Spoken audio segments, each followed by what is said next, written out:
नमस्कार,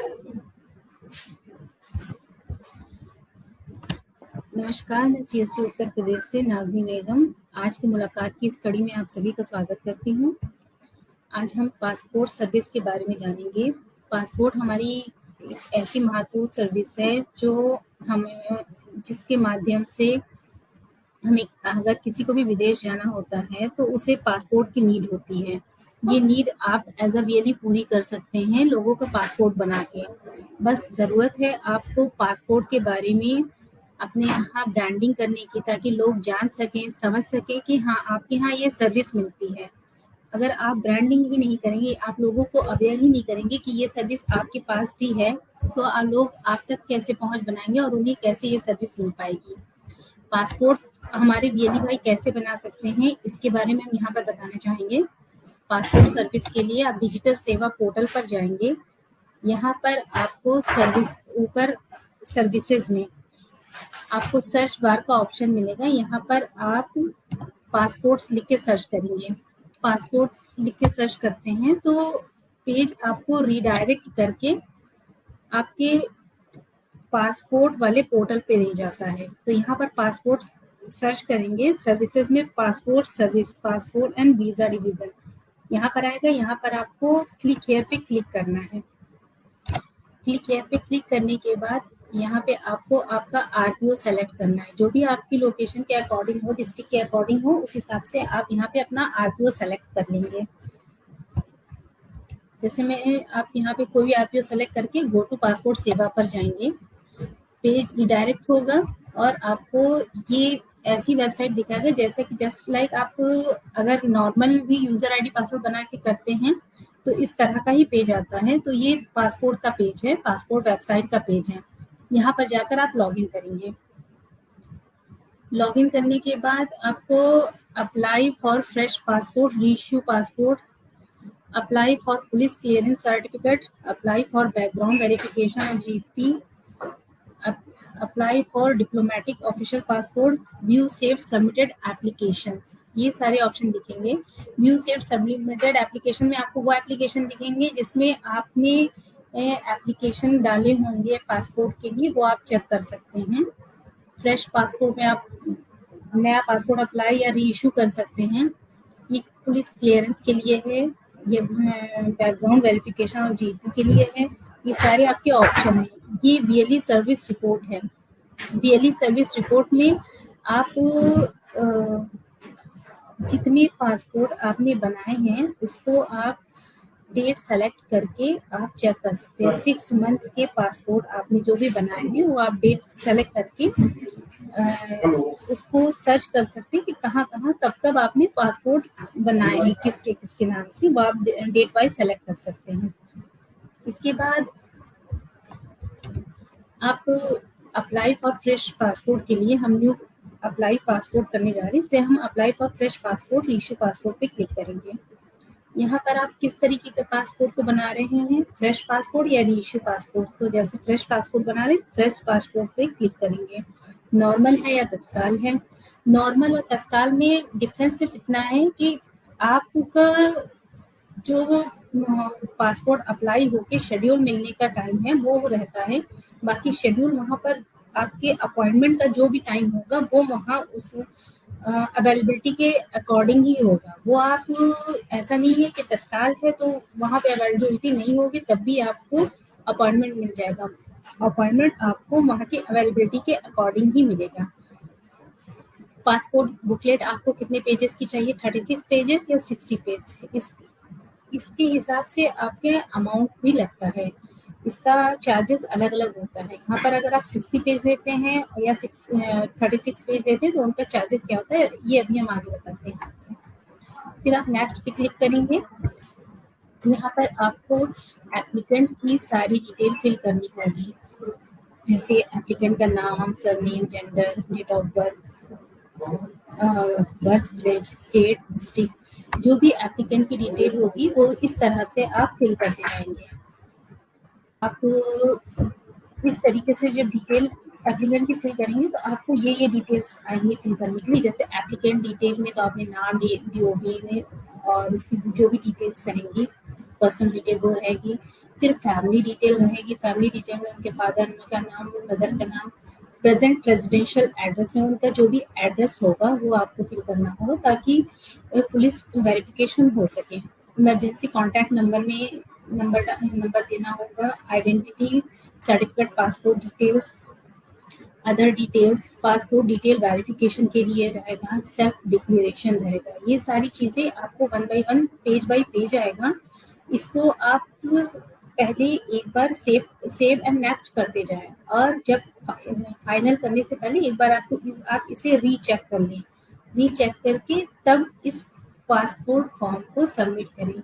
ध्यान रहे इसमें किसी भी तरीके की अगर कहीं पर कोई मिस्टेक हो जाती है तो पेमेंट के बाद आप इसे एडिट नहीं कर सकते हैं, आपको दोबारा ही अप्लाई करना होगा। इसलिए आप पेज को सेव एंड नेक्स्ट करते जाएं और लास्ट में जब आप इसको सबमिट करना चाहते हैं तो एक बार ये पूरा फॉर्म रीचेक कर लें, क्योंकि कोई भी गलती हो जाएगी तो एडिट का ऑप्शन नहीं होता है।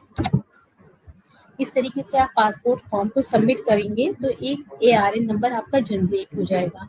ये जो ARN नंबर होता है, आपको मान लें आप काफ़ी पासपोर्ट अप्लाई करते हैं और आपका ARN नंबर यहाँ पे 5 ही दिखाता है, 5 या 6 ही फ्लैश होता है और आपकी ARN ज़्यादा है तो आप इन ARN नंबर को सर्च ARN पे क्लिक करके सर्च भी कर सकते हैं कि आप भी या किसी भी ARN का अपॉइंटमेंट लेना है या रीअपॉइंटमेंट लेना है तो इसके लिए आप यहाँ पर सर्च करके भी अपने ARN को सर्च कर सकते हैं।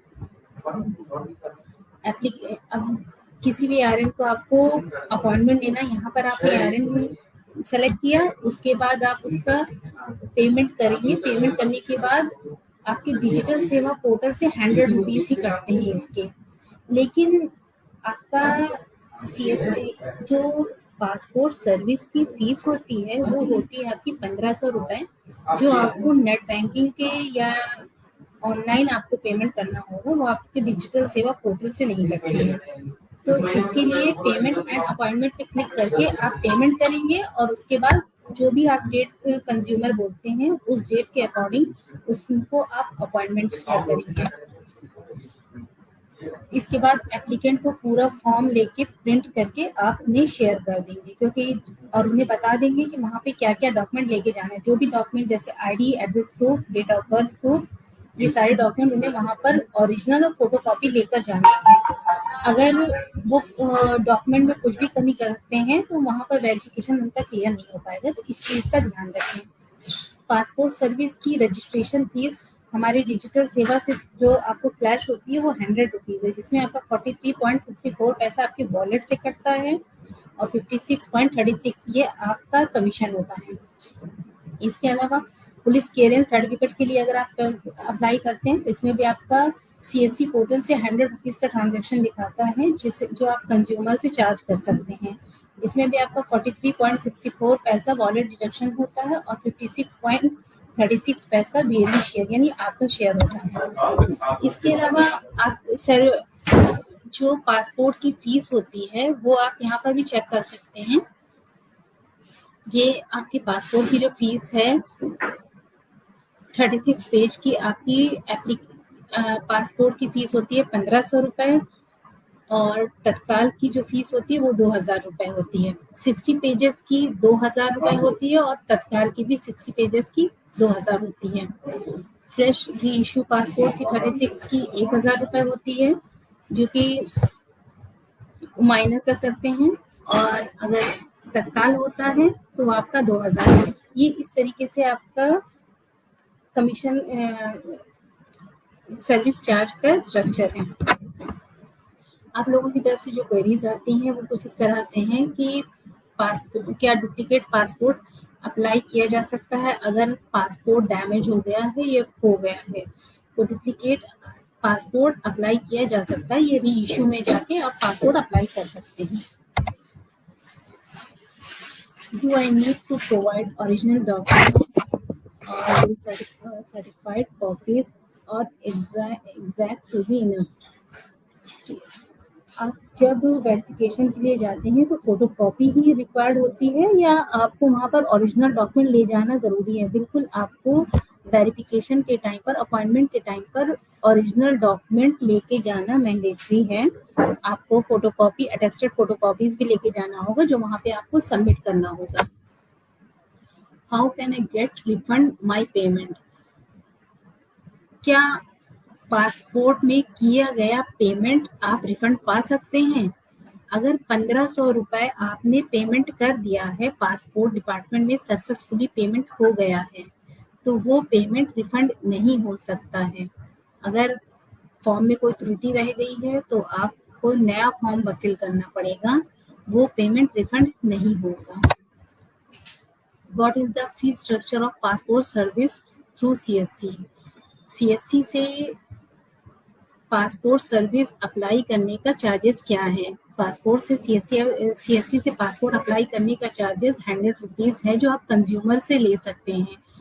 और एक्चुअल पासपोर्ट फीस जो होती है वो नेट बैंकिंग से, डेबिट कार्ड से या क्रेडिट कार्ड से पे कर सकते हैं, जो कि 1500 रुपीज़ होती है, या जो भी जैसा भी आप पासपोर्ट अप्लाई कर रहे होते हैं उसके अकॉर्डिंग होती है। In case payment is deducted and redirected to same page, home page, please, अगर आपका पैसा कट जाता है पासपोर्ट सर्विस में, 100 रुपए जो पेमेंट करते हैं वो पेमेंट आपका डिडक्ट हो जाता है और फिर से सेम पेज आ जाता है, और नेट बैंकिंग से या डेबिट कार्ड से पेमेंट करने का, ये पासपोर्ट की जो फी है वो पेमेंट करने का ऑप्शन नहीं आता है। इसका रेजोल्यूशन ये है कि आप हमेशा Mozilla browser browsing history clear करने के बाद यूज़ करें, तो ये दिक्कतें नहीं आएंगी। जितनी बार आपका 100 रुपये कटेगा और 1500 रुपये नहीं कटेगा, उतनी बार वो पैसा आपका रिफंड होता रहेगा जब तक कि आपका पासपोर्ट की फीस ना कट जाए। पासपोर्ट की फीस एक बार कट जाती है तो फिर आपका वो 100 रुपीज़ रिफंड नहीं होगा। आप ऑनलाइन अपॉइंटमेंट ले सकते हैं या रीशेड्यूल कर सकते हैं कि नहीं? हाँ, बिल्कुल, आप रीशेड्यूल कर सकते हैं। 1 साल में 3 बार आप पासपोर्ट के फॉर्म को अपने अपॉइंटमेंट ले सकते हैं। जब कभी-कभी आप लोगों को एक एरर होता है ऑथराइजेशन फील्ड। ये एरर इसलिए आता है, ये सिक्योरिटी रीजन से ये एरर आता है। जब लगातार आपका नेटवर्क आईपी चेंज होता है, आपका नेटवर्क आईपी चेंज होता रहता है, या जियो के नेटवर्क को आप यूज़ कर रहे हैं या मल्टीपल सिस्टम यूज़ करते हैं, तो अक्सर करके ये एरर ऑथराइजेशन फेल का एरर आ जाता है। इस एरर के रिजोल्यूशन ये है कि आप सिंगल सिस्टम को यूज़ करें पासपोर्ट फॉर्म फिलिंग के लिए, और मोजिला फायरफॉक्स ब्राउज़र ही यूज़ करें। तो पासपोर्ट के बारे में इंफॉर्मेशन थी। Thank you.